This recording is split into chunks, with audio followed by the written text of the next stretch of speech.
Assalamualaikum warahmatullahi wabarakatuh. Salam sejahtera untuk kita semua. Perkenalkan, saya Edier Miharja, dosen program studi Diploma 3 Keperawatan Fakultas Kedokteran Universitas Mula Warman. Dalam kesempatan ini saya akan menyampaikan penjelasan singkat mengenai rencana pembelajaran semester atau RPS untuk salah satu mata kuliah yang saya ampu, yaitu Pendidikan Budaya Anti Korupsi atau PBAK dengan bobot 2 SKS.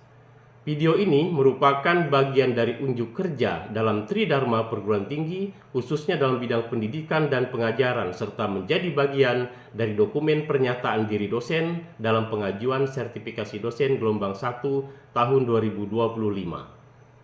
Dalam perkuliahan ini, saya menggunakan pendekatan pembelajaran DIA yang merupakan singkatan dari Delivery, Interaction, and Assessment. Delivery yaitu proses penyampaian materi secara sistematis dan kontekstual. Interaction yaitu keterlibatan aktif antara dosen dan mahasiswa melalui diskusi, studi kasus, dan kerja kelompok. Assessment yaitu evaluasi pencapaian pembelajaran melalui berbagai instrumen penilaian.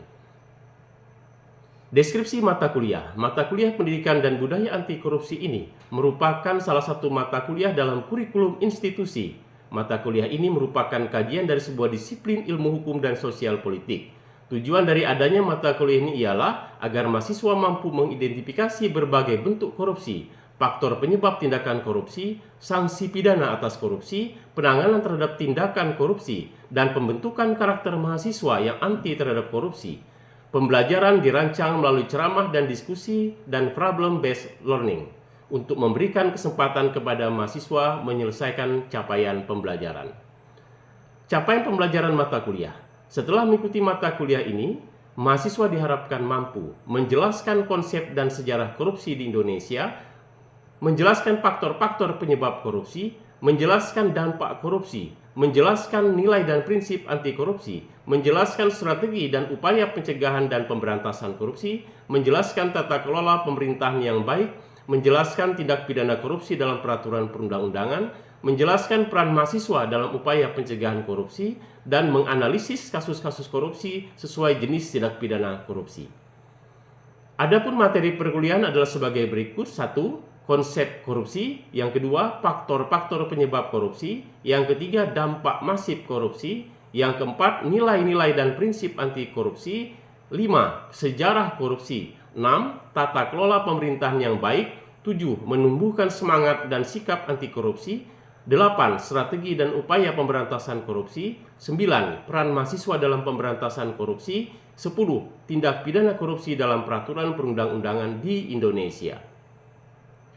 Adapun evaluasi mata kuliah terdiri dari ujian tengah semester atau UTS 15%, ujian akhir semester atau UAS 25%, tugas 25%, proyek kasus 25%, dan afektif 10%.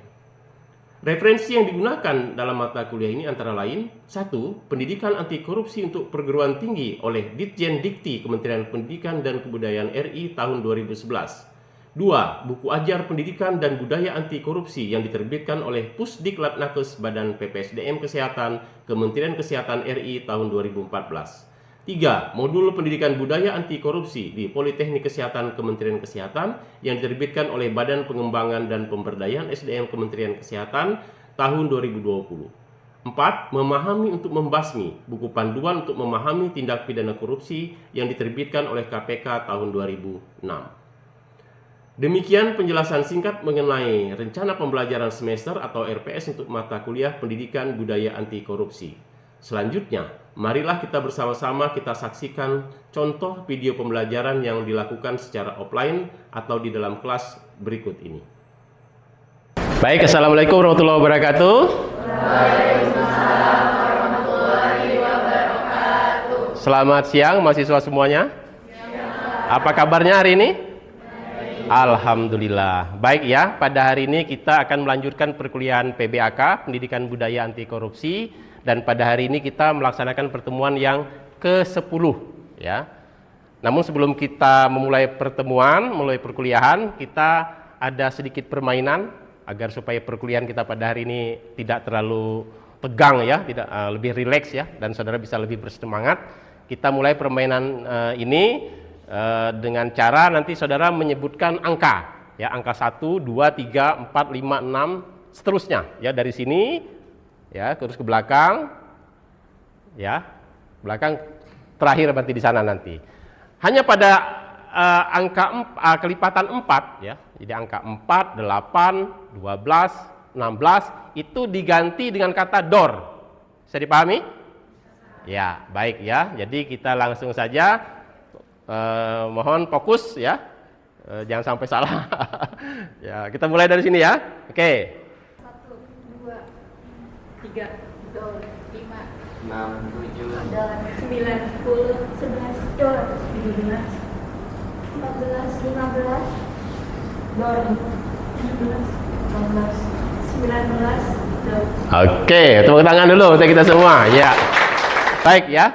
Ini pertemuan ke-10 ya, materinya tentang tindak pidana korupsi dalam peraturan perundang-undangan. Tentu saja sebelum-sebelumnya kita sudah banyak sekali mendapatkan materi ya. Dan pertemuan yang sebelumnya, pertemuan ke-9, kita membahas tentang peran mahasiswa dalam pencegahan dan pemberantasan korupsi di Indonesia. Nah, ada yang masih ingat nggak kira-kira ini? Ya, materi yang kita bahas sebelumnya tentang peran mahasiswa ini. Siapa kira-kira yang masih ingat? Angkat tangan. Oke, silahkan Frans. Gimana? Oke Pak, jadi peran mahasiswanya itu bisa sebagai agen perubahan. Terus yang kedua itu mampu mengkritisi kebijakan-kebijakan yang bersifat koruptif. Ya. Terus mampu menjadi watchdog lembaga-lembaga dalam penegakan hukum. Oke, good ya. Tepuk tangan dulu buat Fran ya. Ada yang masih ingat? Satu lagi ya. Siapa kira-kira? Oh ya, silakan. Ya. Sebelumnya perkenalkan Pak, saya Sabrina. Jadi keterlibatan mahasiswa dalam gerakan anti korupsi itu bisa dilakukan juga di lingkungan kampus. Iya. Yang dimana di lingkungan kampus itu bisa terbagi menjadi dua, yang dimana itu ada dari individu atau mahasiswa itu sendiri dan juga ada dari komunitas dari mahasiswa tersebut. Yang dimana kalau dari individu itu diharapkan mahasiswa tersebut bisa mencegah dirinya sendiri untuk tidak berperilaku korupsi, dan juga sama hal dalam konteks komunitas, dari diharapkan mahasiswa tersebut itu bisa mencegah teman-temannya tuh untuk tidak berperilaku korupsi dan juga dalam organisasi komunitas tersebut. Oke, good ya. Tepuk tangan buat Sabrina. Baik ya. Ya, sekarang kita lanjutkan tadi ya, tindak pidana korupsi dalam peraturan perundang-undangan di Indonesia. Nah, ini tentu kita semua sudah tahu ya, dalam pembahasan sebelumnya, bahwa korupsi di Indonesia ini merupakan kejahatan yang luar biasa, atau yang kita kenal dengan istilah extraordinary crime ya. Jadi kenapa disebut luar biasa? Karena memang korupsi ini dampaknya luar biasa, merugikan masyarakat. Ya, pelaku-pelakunya pun bukan orang-orang biasa gitu kan, orang-orang yang luar biasa juga ya. Nah, makanya di sini umumnya pelakunya atau dilakukan oleh penyelenggara negara. Penyelenggara negara ini siapa? Tentu saja pejabat-pejabat negara di kementerian, di Dewan Perwakilan Rakyat, DPR RI, DPRD provinsi, kabupaten kota, di lembaga-lembaga tinggi negara, ya, ada Mahkamah Agung, kejaksaan misalnya, atau kepolisian juga, atau bahkan juga di TNI, atau bahkan sampai ke tingkat daerah di pemerintahan provinsi dan kabupaten kota. Jadi memang pelakunya itu pada umumnya ya penyelenggara negara. Kemudian korupsi tidak terlepas dari kekuasaan dan birokrasi atau pemerintahan. Ini maksudnya apa? Ya, kita semua tahu bahwa pemerintahan itu kan punya kekuasaan. Orang yang berkuasa itu berarti dia bisa mengendalikan sesuatu, termasuk mengendalikan anggaran. Dan pemerintah atau birokrasi ini, merekalah yang menjalankan anggaran itu atau melaksanakan anggaran yang ada di APBN atau di APBD. Tentu saja karena mereka yang pegang uangnya, yang menjalankannya, nah kesempatan untuk melakukan korupsi itu menjadi lebih besar ya. Berikutnya kita lihat bahwa di Indonesia korupsi ini sudah diatur dalam sebuah undang-undang ya, dan disebut sebagai tindak pidana khusus. Maksudnya apa tindak pidana khusus? Karena diatur dalam undang-undang tersendiri. Dalam KUHP atau Kitab Undang-Undang Hukum Pidana ada pengaturan tentang korupsi, tapi sedikit. Dan karena tadi kejahatan korupsi ini merupakan kejahatan yang luar biasa, maka perlu diatur dalam undang-undang yang tersendiri atau khusus. Itu yang kita sebut dengan lex specialis. Jadi kalau ada undang-undang yang khusus, maka undang-undang yang umum itu biasanya dikesampingkan, dan itu makanya disebut sebagai tindak pidana khusus ya.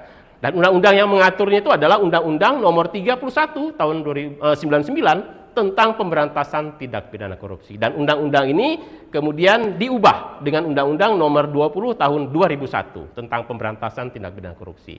Jadi dua undang-undang ini masih berlaku ya. Jadi tidak diganti. Undang-Undang 3199 itu tetap berlaku juga, tapi ada penambahan-penambahan pasal yang diatur dalam Undang-Undang 20 tahun 2001. Makanya ada dua undang-undang ya. Kemudian undang-undang ini mengatur tentang berbagai tindak pidana korupsi, termasuk unsur-unsur tindak pidana, sanksi pidananya, dan bagaimana peran serta masyarakat dalam pemberantasan korupsi. Ya. Sekarang kita lihat apa saja jenis-jenis tindak pidana korupsi yang diatur dalam undang-undang. Ya, ini penting saudara ketahui, karena memang tidak semua korupsi yang kita temukan di masyarakat itu bisa dipidana atau bisa dihukum. Ya, korupsi yang bisa dihukum itu adalah mereka yang melakukan tindak pidana korupsi. Jadi korupsi yang merupakan delik atau tindak pidana. Yaitu apa saja? Yang pertama, tindakan yang mengakibatkan kerugian keuangan negara. Jadi penekanannya pada kerugian keuangan negara. Yang kedua itu suap menyuap. Yang ketiga, penggelapan dalam jabatan. Yang keempat, pemerasan. Yang kelima, perbuatan curang. Yang keenam, benturan kepentingan dalam pengadaan. Yang ketujuh, gratifikasi. Ini sering kita dengar ya, istilah gratifikasi. Dan yang kedelapan, tindakan lain yang mendukung terjadinya tindak atau perilaku korupsi. Jadi dia tidak merupakan korupsi secara langsung, tapi tindakan dia mendukung terjadinya perilaku korupsi. Nanti akan kita lihat bagaimana contoh-contoh kasusnya ya, satu persatu.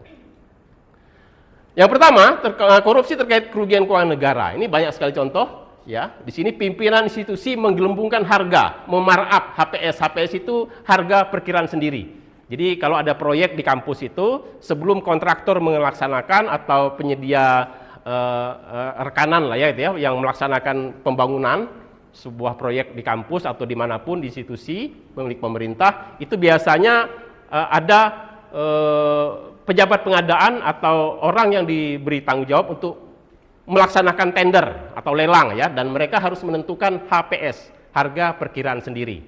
Ya, supaya nanti harga yang ditawarkan oleh kontraktor itu kita dapat gambaran, kita perkirakan dulu. Sehingga pada saat masuk penawaran harga dari kontraktor kita bisa membandingkan. Nah, ternyata HPS ini dipasang atau ditaruh harganya itu di atas harga pasar. Ya, tujuannya apa? Ya, supaya nanti ada keuntungan pribadi. Ya, di markup, digelembungkan itu maksudnya itu harganya dinaikkan dari harga yang ada di pasar atau di toko ya, atau yang berlaku. Itu contoh ya, kerugian keuangan negara. Berikutnya kita lihat korupsi terkait dengan pemberian sesuatu atau janji kepada pegawai negeri. Ini yang kita sebut dengan penyuapan ya. Contohnya, pimpinan perguruan tinggi fakultas menerima sejumlah uang dari orang tua calon mahasiswa. Ya, agar anaknya lulus seleksi penerimaan mahasiswa baru. Ini banyak sekali kasusnya ya. Pimpinan perguruan tinggi fakultas menerima fee dari penyedia barang jasa berupa uang dengan persentase tertentu dari nilai proyek karena telah menunjuk memenangkan penyedia tersebut untuk menangani proyek kampus. Ini contoh penyuapan. Baik, sampai di sini dulu. Ada yang mau bertanya? Silahkan. Ya, mungkin bisa berdiri kali ya, biar bisa lebih ini. Sebutkan namanya, ya. Perkenalkan, sebelumnya saya Faridaryani. Ya. Saya izin bertanya, apa bedanya suap, gratifikasi, dan pemerasan? Oke, bagus pertanyaannya ya. Jadi apa perbedaan antara suap, gratifikasi, dan pemerasan? Ya, tadi kita sudah membahas tentang suap dan pemerasan. Gratifikasi belum ya, tapi sebentar saya sampaikan bahwa perbedaannya di mana ya. Kalau suap itu ada dua pihak yang saling bersepakat. Ya, pihak pemberi dan pihak penerima. Yang menerima biasanya PNS. Deal, ada kesepakatan. Ya. Sementara kalau gratifikasi dia tidak ada kesepakatan. Tiba-tiba saya diantarin uang sama mahasiswa misalnya ya. Diantarin uang oleh seseorang karena kebetulan saya diberi tanggung jawab untuk mengelola proyek di kampus. Ya, saya nggak minta, diantarin saja. Ya, Tidak ada kesepakatan itu. Saya nggak minta, berapa nilainya tiba-tiba diantarin sesuatu, bisa dalam bentuk uang, bisa dalam bentuk barang. Itu gratifikasi. Nah, berbeda dengan pemerasan. Ya, pemerasan juga sama, minta juga. Tapi ada unsur pemaksaan. Diwajibkan. Kalau nggak kasih, ada konsekuensinya. Nggak lulus. Misalnya gitu. Nggak terbit izinnya. Atau dicabut SK-nya. Ada konsekuensinya itu. Berarti yang bersangkutan karena dipaksa, kalau tidak bayar, jabatanmu tak copot. Ya kan? Kalau nggak membayar, berarti nilaimu saya jatuhkan. Gitu. Itu pemerasan. Jadi ada unsur pemaksaannya. Kalau tadi suap dan gratifikasi, tidak ada. Itu ya, perbedaan antara suap, gratifikasi, dan pemerasan. Oke, bagus pertanyaannya. Baik, kita lanjutkan korupsi terkait dengan gratifikasi ya. Nah, gratifikasi ini contohnya apa? PNS atau penyelenggara negara menerima hadiah dari orang lain dan tidak dilaporkan ke KPK. Intinya di situ.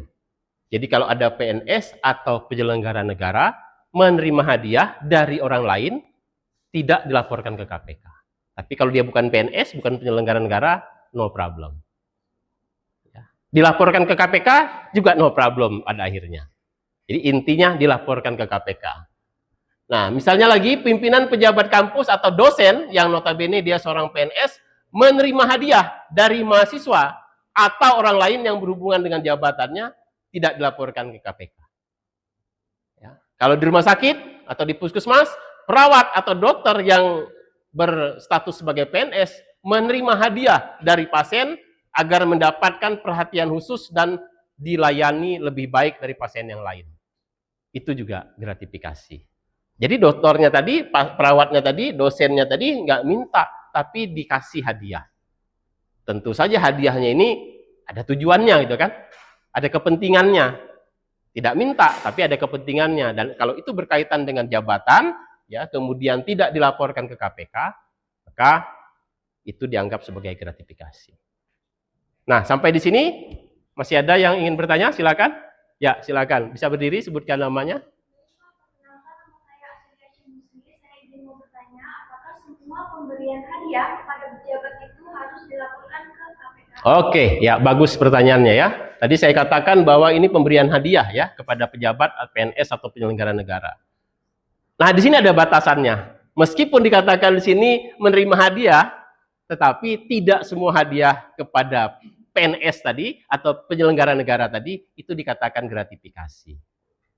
Ya, contohnya seperti apa? Misalnya pejabatnya tadi atau PNS-nya tadi itu meninggal anaknya. Tentu saja kalau orang ada bencana ya, bisa meninggal kematian, bisa mungkin kebakaran rumahnya, atau mungkin tanah longsor rumahnya tertimbun. Nah, itu secara kemanusiaan kita memberikan bantuan, sumbangan. Nah, sumbangan ini tidak termasuk gratifikasi. Karena tujuan kita tadi membantu dalam sisi kemanusiaan karena ada musibah atau bencana yang dialami oleh pejabat yang bersangkutan. Yang kedua, pejabat tersebut ulang tahun. Dia dapat hadiah tentu saja dari orang-orang terdekatnya. Ya, dapat bingkisan, dapat kue ulang tahun, orang-orang di sekelilingnya terdekat dia, bukan orang-orang di luar. Itu nggak masalah juga. Dia menerima hadiah kan, dia kan. Tapi oleh orang-orang di lingkungan keluarganya dia ulang tahun. Tidak ada masalah juga. Jadi artinya tidak semua hadiah tadi yang diberikan kepada penyelenggara negara atau PNS tadi itu disebut sebagai gratifikasi. Gitu ya? Ya, bagus pertanyaannya. Baik ya, kita sudah sampai pada materi jenis-jenis tindak pidana korupsi. Oh, satu lagi, mohon maaf saya lupa ya, ada satu lagi ya. Tindak pidana lain yang berkaitan dengan tindak pidana korupsi. Ya. Ada beberapa ini ya. Merintangi proses pemeriksaan perkara korupsi.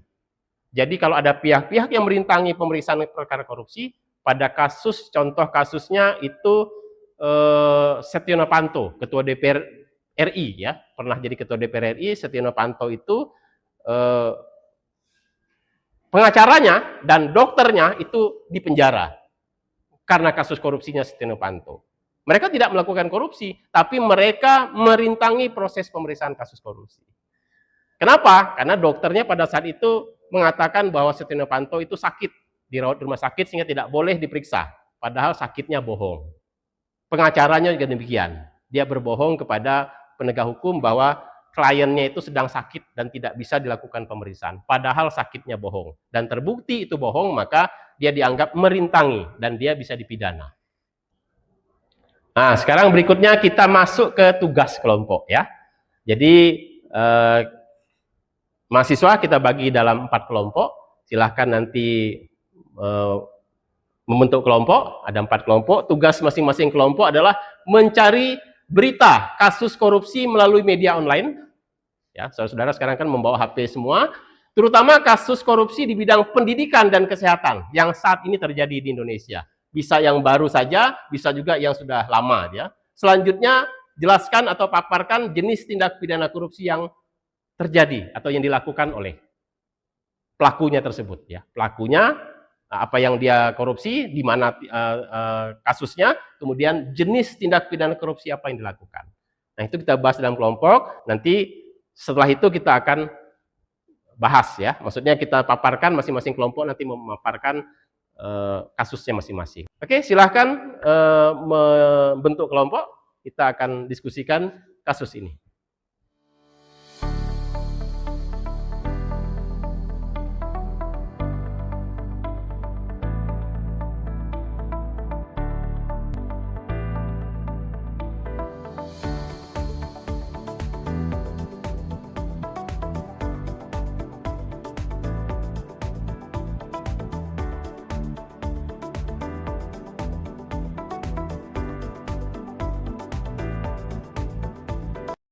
Baik, kita sudah menyelesaikan diskusi kelompok. Kelompok 1 sudah siap ya? Ya, kelompok 2?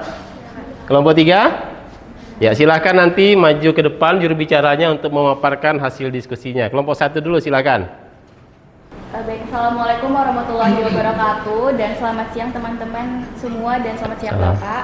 Terima kasih atas kesempatannya. Di sini saya Najla, perwakilan dari kelompok 1, izin memaparkan tentang contoh kasus korupsi di bidang pendidikan. Di mana di sini kami mengambil kasus dari tindak pidana korupsi dari Nadiem Makarim, di mana Nadiem Makarim ini melakukan korupsi senilai hampir 9,9 triliun. Terduga ya? Iya, terduganya Bapak. Jadi di sini untuk kasusnya sendiri masih dalam dugaan jenis korupsinya sementara itu ada di penyalahgunaan wewenang dan juga ada di kerugian keuangan negara Bapak. Oke, jadi jenis tindak pidana korupsi adalah kerugian keuangan negara. Oke, berikan aplaus untuk kelompok 1. Berikutnya kelompok 2. Bapak, di sini saya dari perwakilan kelompok 2 izin menyampaikan dari diskusi kelompok kami. Kami mengambil kasus salah satu PTN atau universitas negeri favorit di Indonesia yang melakukan pemerasan kepada calon mahasiswa baru jalur mandiri. Jadi kasusnya ini dilakukan oleh beberapa oknum, salah satunya adalah rektor dari universitasnya sendiri dengan menarik biaya lebih dari seharusnya untuk calon mahasiswa barunya yang jalur mandiri. Kerugiannya kurang lebih mencapai 3 miliar, lalu juga bisa berdampak kepada pandangan masyarakat kepada universitas itu karena telah melakukan korupsi besar-besaran. Jenis tindak pidana korupsinya? Jenisnya pemerasan, Pak. Pemerasan, tindak pidana korupsi terkait pemerasan. Oke, good. Berikan aplaus buat kelompok 2. Ya, silakan kelompok 3. Langsung.